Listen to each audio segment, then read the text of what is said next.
Hello and welcome. It is Saturday, 24th day of June 2017. Welcome. My name is Derek. Let's take a look at some XBY Extra Bytes technical analysis. But before I do, a video from the Extra Bytes official channel giving away free and substantially decent amounts of them.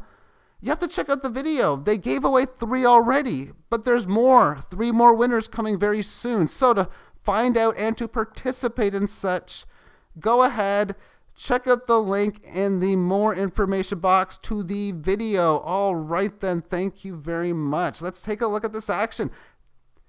This is like I'm guessing around the 4 or 6 hour time frame. I'm downloading this data from Crypto Compare, but ooh, this session, the last 2, absolutely nothing, but it's absolutely a lot when you understand what's going on. Last night, I talked about a sell order in at around 800, or exactly in at 800, of about 500,000 XBY looking to be unloaded. And the market last night managed to move up close to that level. I don't know what it can show on here, but it's about 770 from what I recall when I woke up in the morning. And it was obvious that that sell order at 800 got reduced down to 710. And it's been picked away at least well over 1.5 Bitcoin today, as I bought even a little bit of it earlier myself. So that person apparently wants to sell really, really badly. Doesn't want to really bring the market down too much, either because he's over or she is overexposed, just wanting to get a bit, not wanting to crash or bring the market down, at least on a short-term level, trying to get the most that they possibly can.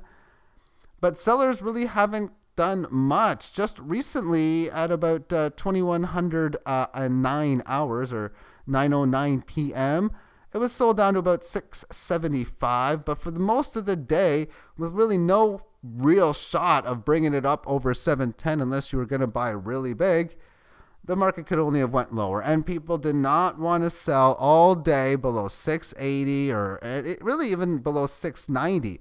All people could really do, at least on the YoBit site, was put sell orders at 709, 708, 707, and they did that for most of the day, and I bought more of those actually than I did at the 710 when I did this morning. However, that's what all they could do, which meant that other sites like Cryptopia and the cryptocurrency exchange, they've been settling in their prices in or around the exact same area. So it's all about what's going to happen here. If that wall gets taken out, then it'll be very interesting what can happen with movements towards the upside. The support level has been tested quite some time. And within this video, I want to talk a lot about poker analogy, because I think I have no choice but to use it as a way of explaining things, at least how I like to, and even just some other important things as well. Okay, so for the way I look at it, this is like a poker tournament in this type of game. It's not just this code, it's like the whole crypto game itself, let alone individual tiny tokens that the maximalists, these guys that love the Bitcoin and trading so much, have still yet to have heard of. Because let's be clear here.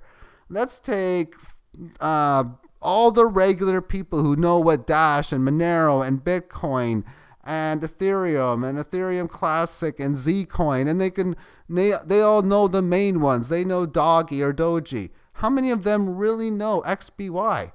So it's one of the ones, it's like a diamond in the rough still, I would have to think. So it's in that type of category, which puts it at extreme risk as far as in comparison to others, but extreme reward. And let's look at it in a percentage basis. In poker, you know what? It's about 14% of the field that might cash. And if you're really good, you might have a 25-30% chance of cashing. And I'm actually, it's usually never that good. But that means you have a chance of losing and you can win big.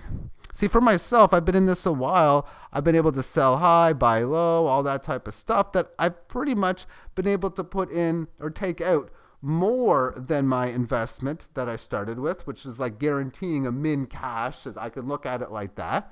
All my buy orders ready to go down below are allocations of my XBY play, because My play has both XBY and Bitcoin because I always need to be ready to buy XBY in case sellers want to give me a deal. So if the market does come down here, after all, there's been a lot of support test in here, well, then I'll be ready to buy.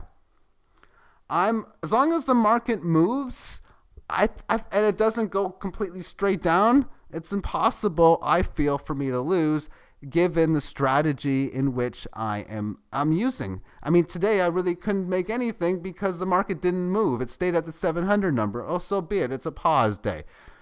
It's a Saturday.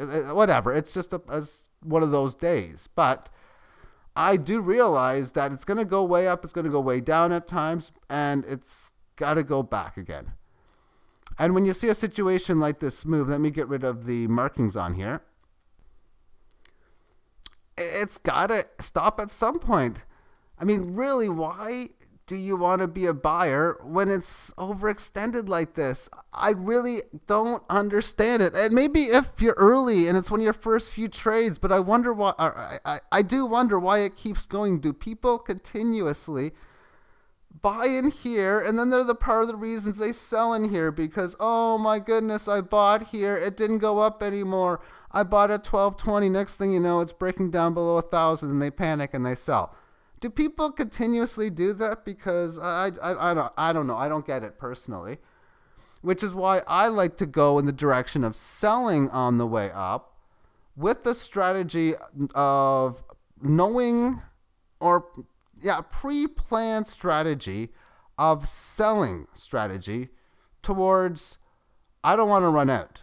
At one point, at what price will I go before I run out? If this goes straight up, let's assume it goes to 1,000, 2,000, 5,000, 20,000, 500,000, then a billion. And I'm saying that realistically, sarcastically, in that at what number would you sell everything at? So for me, okay, I'll sell a decent amount right now in that 3,000 barrier. And then I guess again, it's very tiny, around 5, an okay amount close to 10. Stick a nice little fund over at 50,000 and put my last sell order in at $250,000 and I'm done. That's something I would do as far as just plan how I would sell. Because if I was extremely aggressive, I could have sold practically everything here and bought it back. I mean, I talked about this number of 1,500 before it was cool to talk about it. And I was talking about it, of course, back in here. That when it breaks resistance, it's going to 1,500. Just like I've already stated, when it breaks this resistance, it should break well past 3,000. So I've already know those key levels. So if I was aggressive, what I should have done was sell a whole heck of a lot more than I did. And then be more aggressive, and instead of buying a whole bunch of different places, just pretty much buy it around, well, 1,000 and 750, really. Buy maybe half of it at 1,000 back, and because I kind of figured it was going to go back to 750. I mean, markets oftentimes come back to where they go to, meaning if this goes to 3,000 and pulls back, it's coming back here. I'm just going to say that now because that's what markets usually do, but that's way, way, way in the future. So, and for me, when I've put this in a poker analogy, because I've already profit taken bits and pieces here and there, and it really has been small bits and pieces, it's essentially the worst case scenario for me is I'm barely going to profit, which actually kind of sucks given where my profits are now at this stage, but that's because I want to keep an aggressive stance because I think I can win this tournament, as I would state. I mean, winning poker tournaments is getting like 200, 500, 1,000x scores, and I think that can even be possible for myself, especially when I can keep outplaying the market as far as buying low, selling high, yada, yada, yada. And one of the big reasons I decided to go big on this was because of my poker abilities as far as reading a human, as far as the person who told me about this. I mean, I am going on with what you're saying. I really can't do anything else. You talked about any type of fundamental stuff like nodes and all this type of stuff. I mean, that's French to me. I mean, I just barely know now. It's like an engine. I mean, and I think I know. I don't even know because I don't. So I have to go with my reading abilities on determining genuality. And obviously because I'm in it and I put this much in, then I feel I'm very confident in the situation. So for you now, that's all you can do when you hear these YouTube videos or from anyone, not just myself, is how genuine does that person seem to be? And that will conclude. Just want to go over a few little tidbits like that and how this interesting situation occurred. And I'd like to thank you for tuning in and have yourself a great day. Bye-bye.